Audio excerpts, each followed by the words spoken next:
All right, we are back after another 2-week hiatus. I'm your co-host and recently reinstated co-commissioner, ChrisB. Who knows if Teddy's joining, but we have a lot to cover, so let's get right into it. This is your family fantasy football update. Wait, am I reading this first game correctly? Is the prompter right? Robert won? Oh my God, I can't believe it. Imagine the celebrations when Nick wins. Robert gets his first win of the year and Claire her second straight loss and beats her 78-69. Good for you, Robert. And oh my God, pigs must be flying. That voodoo doll must have worked because Georgia's losing streak is finally over. She defeats a strong opponent in her brother Will and beats him 79-61. Next, we see a battle between the top and bottom of the league. Don't worry, Nickelquee, your time is coming. It can only get better, right? Right? Uncle Bob beats Nick 77-52. We then see Pete and Teddy bring our first tie of the year, and it was a good one. Bench points don't determine a winner until playoffs, so it stands as a 90-90 tie.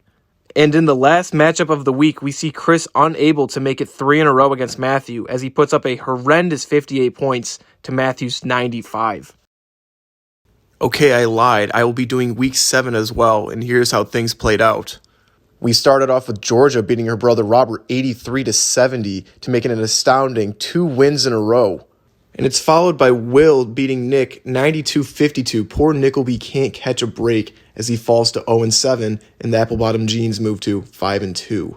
Next up, the 6-years are starting to get hot, and they take down a previously undefeated Uncle Bob, beating him 101-56. We then see Uncle Pete and Under the Radars continue to slide as they fall to Matthew 104-77. And to bring up the rear, Chris beats Claire 99-73 to move them both to 4-3 on the season.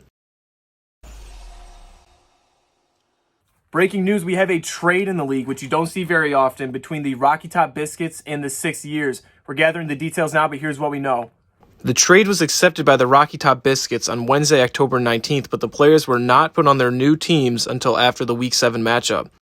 Teddy and the 6 years acquired the always consistent tight end Zach Ertz and wide receiver Amon-Ra St. Brown. The Rocky Top Biscuits pick up running back Josh Jacobs and tight end Gerald Everett. A couple things to note, these position rankings came after the Week 7 matchups, where Josh Jacobs did have 3 touchdowns, and Amon-Ra St. Brown has clear concussion protocols and is expected to play this Sunday against the Dolphins. Because it's been 2 weeks since the last video, the power rankings have shaken up a little bit, as Matthew moves from 4-2, and we see a new face take that 4th and final playoff spot as Teddy moves from 6-4. The other notable movement is Claire moving from 2-5. Thank you, everybody. This has been your co-host, ChrisB. May the odds be ever in your favor this week, and we'll see you next time on the Family Fantasy Football Update.